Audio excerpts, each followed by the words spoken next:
பீகாரின் காட்டாட்சியை பாஜக முடிவுக்கு கொண்டு வந்ததைப் போல் மேற்கு வங்கமும் திரிணாமுல் காங்கிரசின் காட்டாட்சியை முடிவுக்கு கொண்டுவர தயாராகிவிட்டதாக பிரதமர் மோடி தெரிவித்துள்ளார்.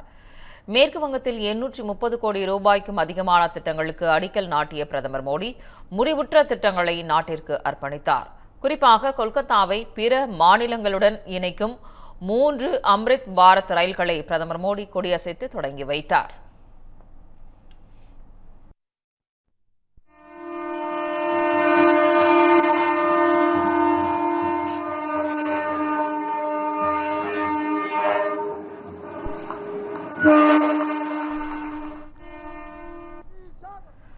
பின்னர் ஹூக்ளி மாவட்டம் சிங்கூரில் நடைபெற்ற பிரம்மாண்ட பொதுக்கூட்டத்தில் பிரதமர் மோடி கலந்து கொண்டார். பிரதமர் மோடி மேடையில் ஏறிய போது தொண்டர்கள் ஆரவாரத்துடன் அவரை வரவேற்றனர்.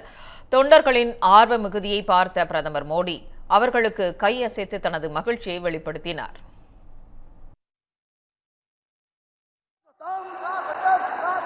மோடி ஜி ஸ்வாகதம், மோடி ஜி ஸ்வாகதம், மோடி ஜி ஸ்வாகதம், மோடி ஜி. தொடர்ந்து பொதுக்கூட்டத்தில் பேசிய பிரதமர் மோடி மேற்கு வங்கத்தில் நடைபெறும் மம்தா தலைமையிலான திரிணாமுல் காங்கிரஸ் ஆட்சியை கடுமையாக சாடினார்.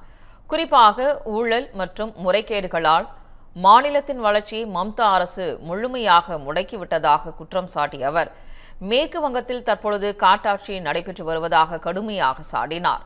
மேலும் மம்தா அரசு ஊடுருவல்காரர்களை பாதுகாப்பதாகவும் எஸ்ஐஆர் பணிகளுக்கு முட்டுக்கட்டை போடுவதாகவும் விமர்சித்த பிரதமர் மோடி மக்களின் இந்த எழுச்சி மேற்கு வங்கத்தின் காட்டாட்சி முடிவுக்கு வருவதை கண்கூடாக காட்டுவதாகவும் தெரிவித்தார்.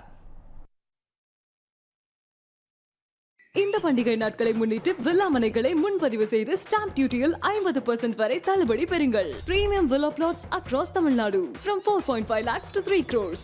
Wandeyar G Square. For details call 8939750009.